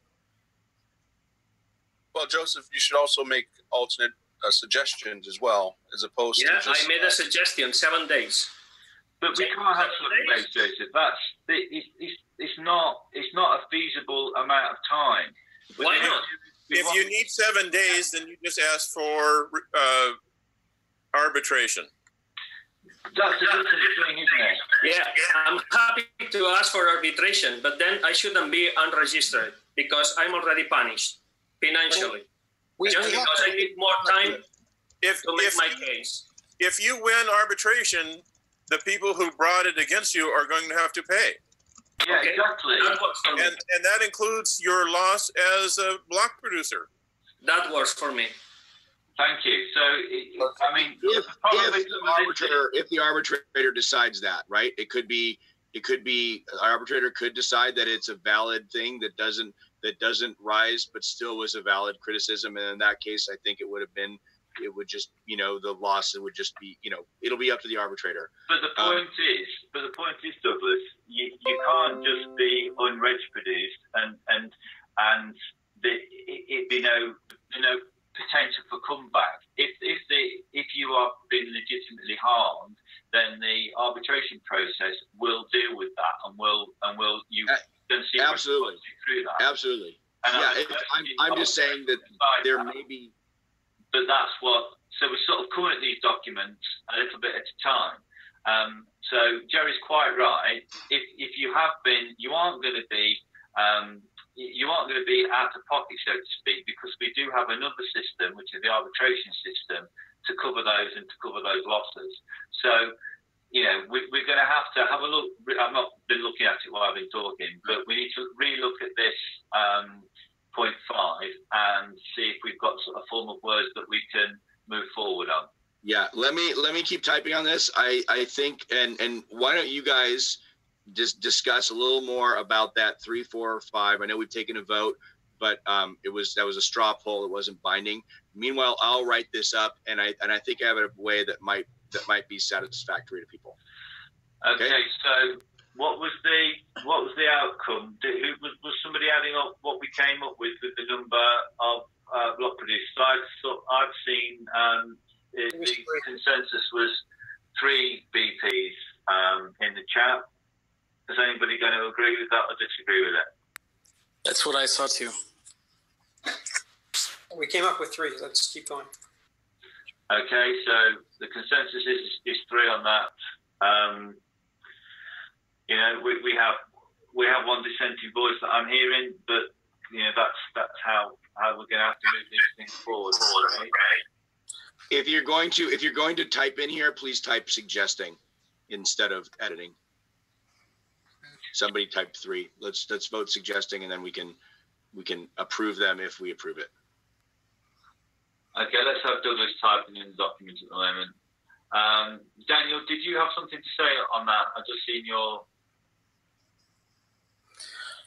Well, I think it's mostly been said. I was just going to say, we're looking at this from the standpoint of defense, but we also have to look at this from the standpoint of protecting the network. If we give too many catch-alls to allow a bad actor to stay in the system for too long a period, then we could shoot ourselves in the foot. There's a high barrier to entry for this enforcement to even be enacted. It's now 3 BPs have to agree. It's not like some general person can file a complaint. They have to convince the BPs, which then have to convince 2 others in order for this to be enacted. So I think there's a barrier of entry here to prevent attack vectors, which I've heard dropped a few times. I'm much more concerned about attack vectors on the network. And if we create a situation where there's too much time to process through this, I think we're going to create a situation that we can't enforce the way that this was intended to when it was first drafted. Yeah, I have to agree with you on that, so I'm not going to say anything. I'll let anybody else talk, but they're my sentiments as well. I would rather look at the idea of the chain rather than BP. There's a question. I'm just going to go over the question in the chat here. Somebody says, what if arbitration takes too long, usually money, and you're out of business? That's not going to happen because you will get compensation. That's the whole point of the arbitration process. We've got a set of arbitration documents coming up which talks about timescale, et cetera, et cetera, et cetera. So I think we've got sufficient safeguards in that area.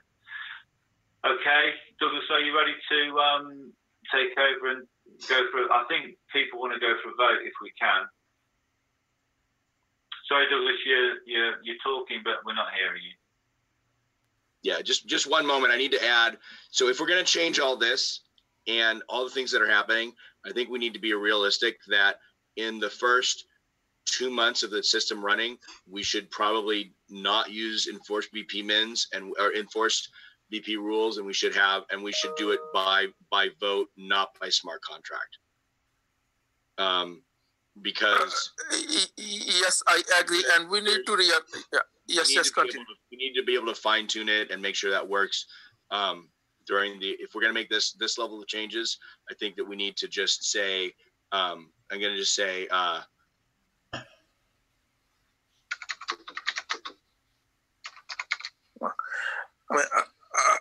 just wanted to say that, I mean, in the early 3 months or some months, there will be mistakes done by block producers, by us.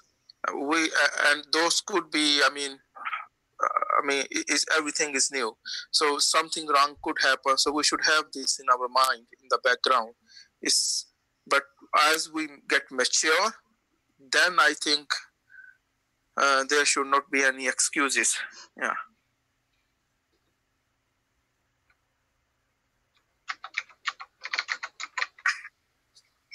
Okay, so we're waiting on Douglas to finalise a few words.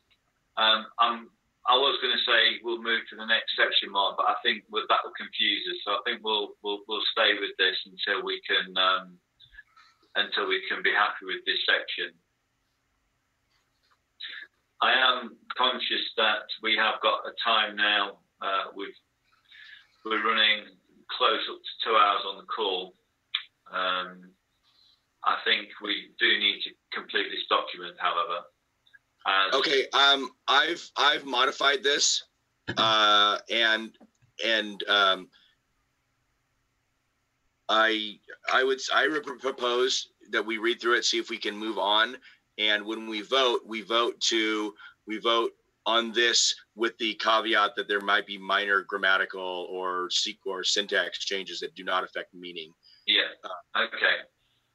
Can we move? And then number 6 was part of this, and these are our big ones. So I think that if we can take number 6 and make and suggest the changes that accompany these changes, mainly in number of hours to vote. So shall we give 28 hours to propose and then 28 hours to vote? Or how long should we give to vote after?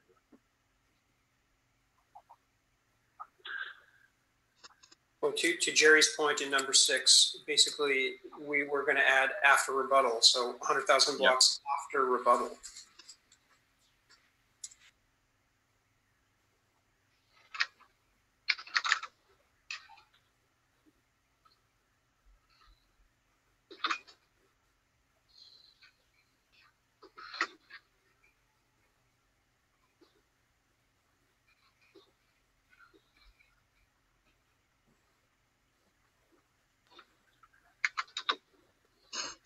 If it goes to arbitration, there will be no vote needed.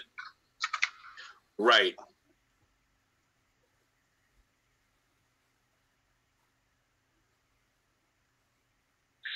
Looking forward to discussing the arbitration documents on this call. I look forward to that one. The question now is, what happens if there is no rebuttal provided? Then we wait eternally? Thanks, Jan. Yeah, the question there was, what if no rebuttal is provided? How long will we wait? That was the 200,000 blocks that you had to rebuttal. If that expires, we just vote. I think that should make the vote pretty easy. If we can't get a BP to respond to a legitimate claim in that time, that's kind of telling in and of itself. So I think I agree with Jerry. That should just move straight to a vote then. Yeah. Is that clear from the text? Yeah, it was clear in the. It was in the other. It was in section 5. Yeah, because if you're not responding in section 5, then you automatically you sort of you're disowning being used in section 6. You see what I mean? Great. Okay. Does this? And again, similarly, we both 5 and 6. If we vote, we can vote that those minor changes, grammatical, syntactical changes that don't affect the meaning, can be resolved after the fact. Does this resolve is to 7 to people's satisfaction? I mean 6. I'm sorry, to people's satisfaction. How about 150 hours? That's one day. 150,000. That's Sorry. Already 25 hours. Proposal, Douglas. You already posted my proposal on the chat, and it's. I'm sorry. Say again, Joseph. My proposal is to have more time. It's the same I propose on Slack. How much time? 5 days. We Does anyone want to debate that? Voting go no go in 7 days, and we've got an awful lot of other documents to get through. Oh, you're proposing that we that's fine, debate but 5 days? If I believe it's not right, I have to say it. Of course you do. Okay, I don't want to get again to this go no go pressure that happened on the EOS chain, because that's true. We don't want to voting yes when things were not right, and now we're seeing what's happening. So just let's do please a good job and talk everything. And if we need to vote, let's vote. That's fine. So just so I understand, and Joseph, I completely agree. We are trying to finish this. I'm feeling the pressure because I have an opinion that is different from the majority, and I feel the pressure to go and hurry up to vote yes. But if I see something that I don't like it, I have to say it. Right. That's fine. That's how I want to do a good job. You, if so, what we're doing in this process is we're listening to all the discussion and debate. We have made proposed changes, and then I think once we move through and make the proposed changes, we can take a vote. And if the vote is no, then and everyone should vote their conscience. Everyone should vote what they think is right for the network. And if it this does not have to pass unanimously, we have a different standard. That's how democracy or this type of democracy works. No one should be punished by anyone for voting no, and made to feel bad for voting no on a document that ultimately passes. That is part of the process. And we are a decentralized chain, and we need different opinions, and we need people from around the world from different cultures, different ways to see the things. I think this is what makes us stronger. I agree. But we have a standard for approval. I think we've given a good amount of time to this. I move that we move on to the next thing and see where the chips fall, where they may. I agree. Okay. Mark, can we move to the next? Can you tell us the next one that had discussion around it? Okay, so we've essentially addressed number 6, which was the number of blocks after. So we're moving to number 14, which is the next. Okay, let's move to number 16, which is no reordering of transactions to profit. Now, Marlon brought up the fact that we should remove for profit, the phrase for profit, so that I had a question regarding why has transactions ever been reordered on EOS chain, and if they were, what was the reason? Well, you could totally reorder them you could do it to profit. I've listed out in the other document very realistic scenario of front running, right? I think there's a lot of ways that they could be reordered for profit. I think the question here is whether they should not be reordered at all. Legitimate. Right. It just makes a stronger statement if you just say there's no reordering of transactions. There's also the purpose of a blockchain to order transactions, right? That's what you do before you check for double spends. So to me, it's vital.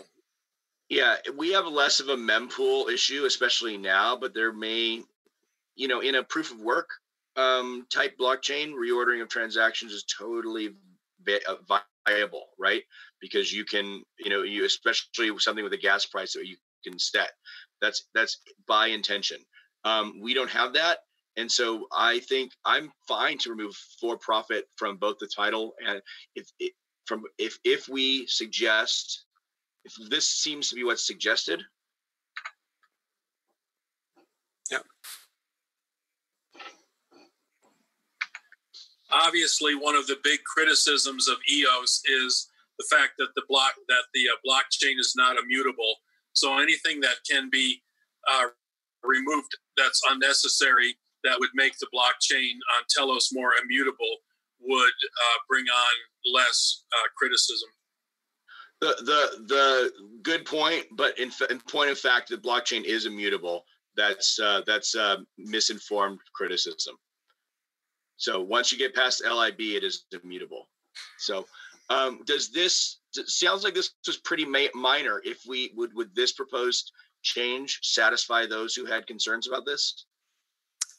It does for me. Yeah. Yeah, it just makes a much stronger statement. Wonderful. I don't see any reason not to do this. If it happens incidentally, that's one thing. I don't think people would vote against it. It'd be hard to prove. Okay. So let's move on to number 18. Thanks, Mark. More than one block producer. 17. Jan brought, the ownership of more than one block producer is 18. So I've covered ownership. That was my comment on there. Jerry, are you referring to the so I can remove that? Is that right, Brian? Yes.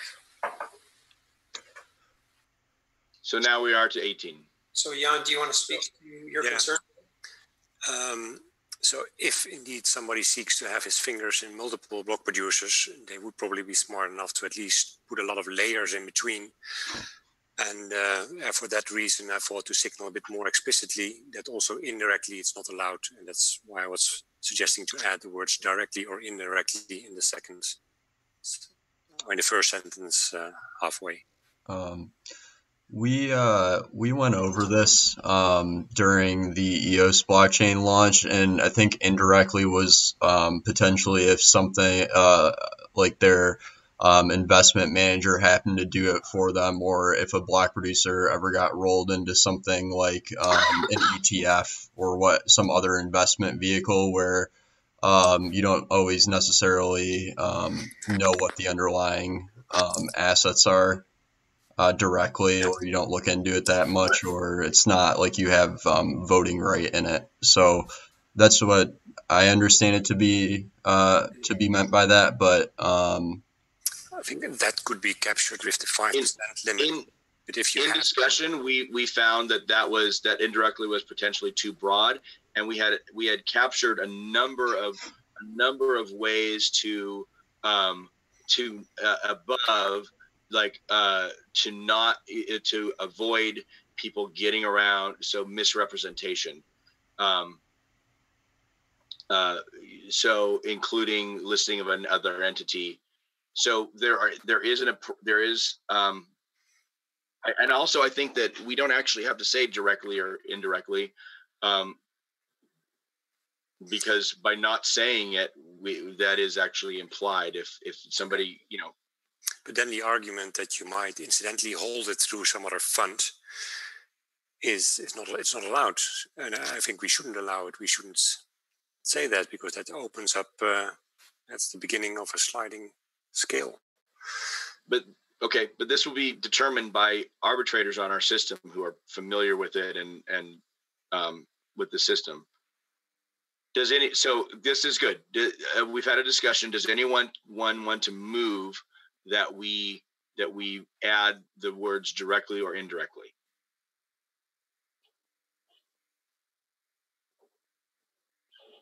I mean, we infer that there are indirect ownership through spouses, parents, children, siblings, etc. Do we need to be more specific there? Could we include the actual entities of concern in that statement? Just want to add, is there any formal definition of indirect ownership? For me, ownership is ownership, doesn't matter direct or indirect. Otherwise, we have to define what is indirect. Exactly. That's my feel on it. Ownership is ownership, full stop. So let's one more time. Let's call for anyone. There's an open floor. If anyone would like to formally move that we add that language, and if we don't have it moved and seconded, then we'll just move on. It doesn't really say ownership. It says own an interest in.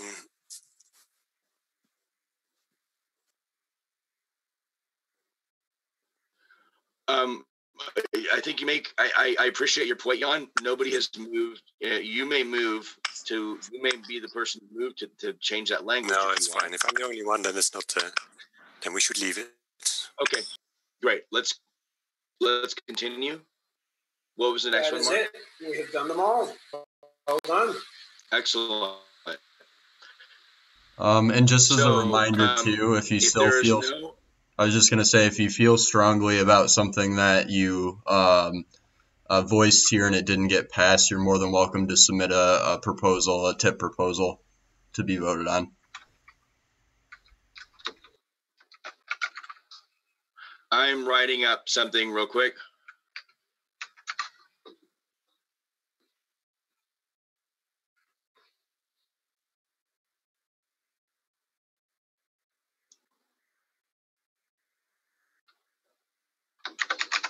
Okay, so while Douglas does that, again, the usual situation. Douglas will type the question.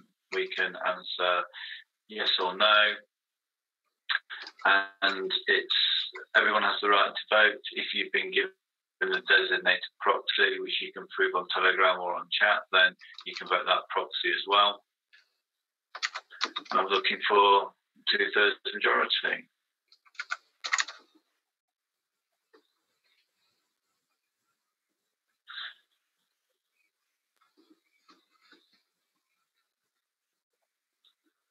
We're doing well to get down this, guys. Just talking about this DAC point while Douglas is typing up. Are we going to assume that DAC ownership will always sort of fall under the 5% threshold?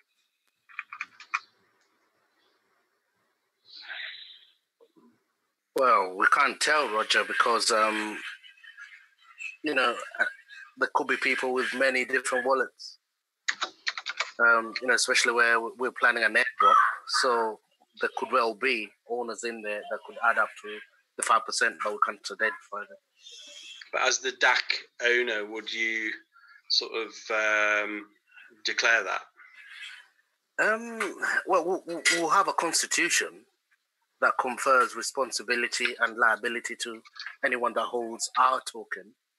But then, the founders will have significant holding in there, but none get to the 5% threshold.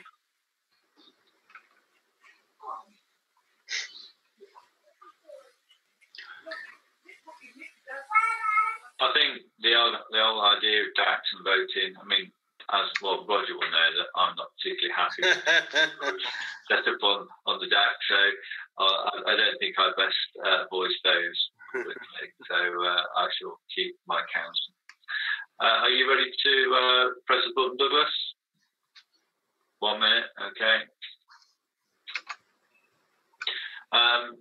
We have, just while I'm waiting for Douglas to do that, there is on new agenda items, item 2, there Ian at Amplified Telos has asked me to mention if you could look, please, at the tip that he's proposed.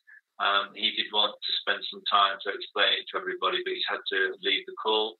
But it is on there. If you could read his tip, he would appreciate it.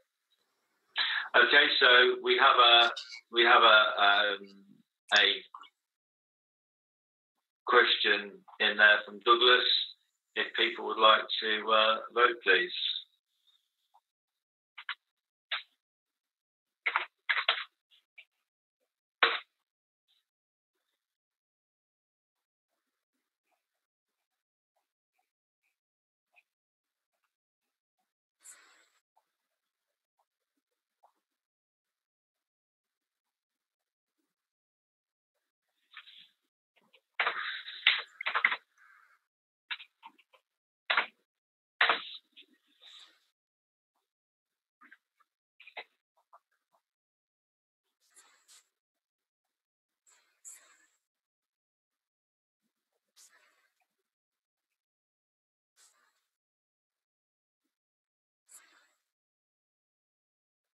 While we're waiting for the vote to come in, I will say, Ian, I've read through Ian's tips.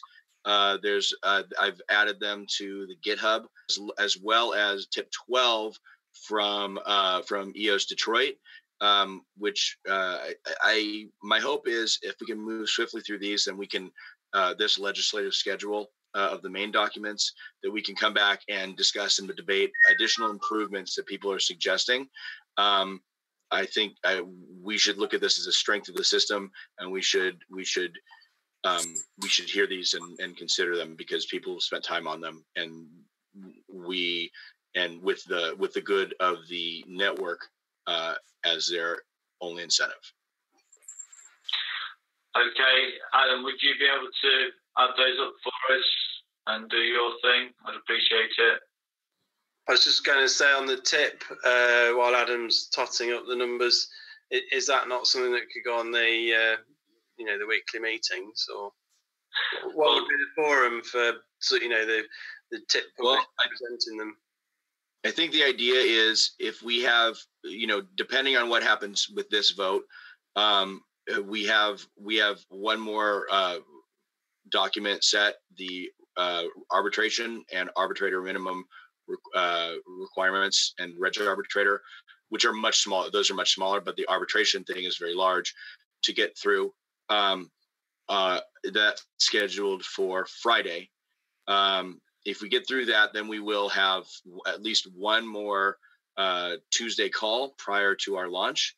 And that could be, and hopefully that could largely be used for discussing these types of new tips and any more that come in. But I think if we're going to do that, then people have to discuss them on Slack and lobby them and try them out with the community and see how they're going to be received, and do all that sort of lobbying and politicking prior to that, and build interest in calling for a vote. Okay, thanks for that. Yeah, the idea of putting the tips on the end there was only if we had the necessary time to do that, but we clearly ran out of time. So I am going to. We have the result is yes 21, no 2, abstain 1 for the reg producer. So it was clearly seen that we have passed that document. Thank you very much, everybody. I appreciate that. It was difficult, but again, a constructive discussion on our part. So moving to the next part of the agenda, there was actually the working group updates. I suggest that they are only purely written, as we've gone over a very long time. Unless any particular working group wants to jump on and speak about anything, we will leave that as a written document. I just quickly want us to look at the Telos Foundation launch go no-go checklist, literally for 2 minutes. If it will be possible for Douglas to share his screen when he's finished typing, or if someone else wants to jump in and share their screen with the yeah, I'll unshare my screen if somebody else can do that. Thank you. Could we just jump in and share their screen with the Telos launch?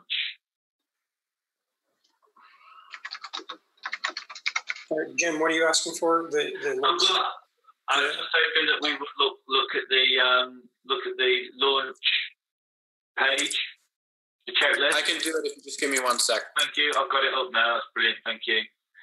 I was hoping that we would, if anybody has got anything glaring on here that we need to click through, have we got anything here that we think we can move to green, or shall we leave that till the Friday call? Does anyone see anything here? All I'm trying to get is an early indication of anything. Telos under governance, Telos network operating agreement can go to green. Great. I think to ratify final governance documents can definitely move to a solid yellow, right? TF RAM administration, I think that should definitely move to a solid yellow, and with an idea of moving to green after we've decided on our a little more.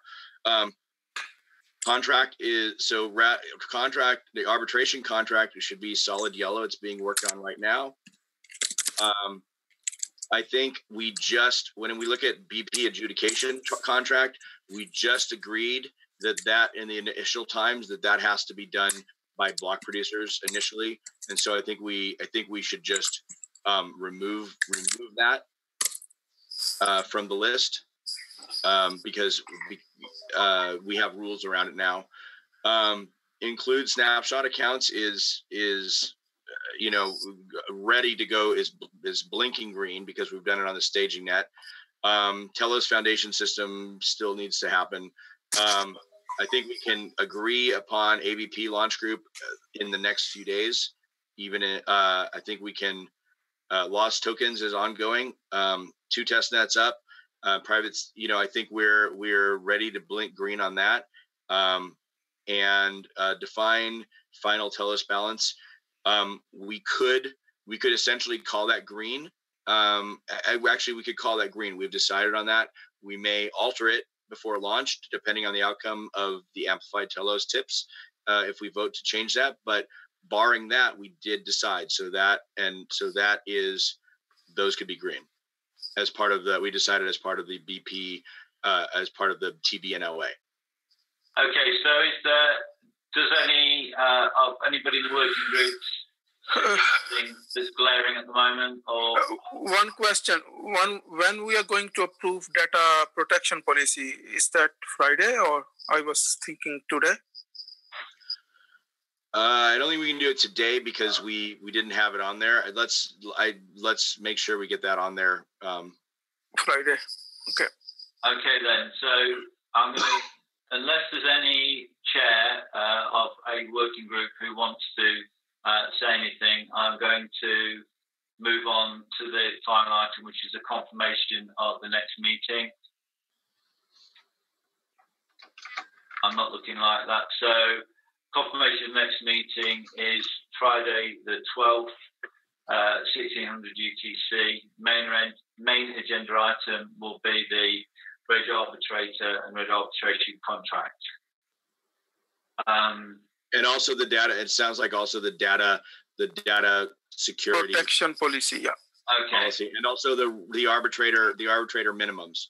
But that's very short. Okay.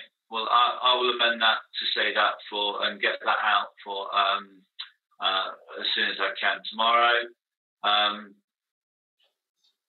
Other than that, is anybody? I'm going to say thank you very much to everybody, and we seem to be moving this thing along. And James wanted me to mention the bounty system is going to be a call after this. James, do you just want to jump in there for a second? Yeah, sorry. Update on that is that the bounty system call will be moved to tomorrow. We're going to be talking about the finer points of recording time and trying to modify the guidelines to take into a few more accounts. So if you're interested in that at all, I would recommend attending that.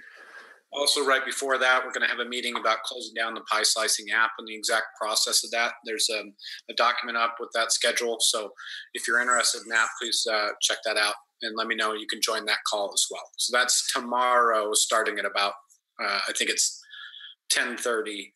It's 17:30 UTC. Okay, thanks very much. Sorry, Jim. Yeah. We were just in the beginning of this call suggesting to move the RAM call to the same time slot. Is there an overlap of people in these groups? I have no idea. Of course there are. Okay. Yeah, I have to go to both meetings. All right. I'm just going to ask you, you're going to have to move that into Slack, guys, and just try go into Gerald and Slack and try and hammer that out. To try and, I mean, I'm sure we can find 25 hours in the day. Right. We can do that, can't we? Is that not something we do? We'll work it out. Right. Thanks, everybody. I know it's been a long one, but we did it. So it's good progress. Okay. And they're democratic. So thanks, everybody. So Again, thank you very much. Thanks for everybody's contributions, and thanks for the open and frank debate. And we shall do this all again on Friday. So, see you out there, guys. Cheers. See ya. Sounds good. Thanks, everyone. Cheers now.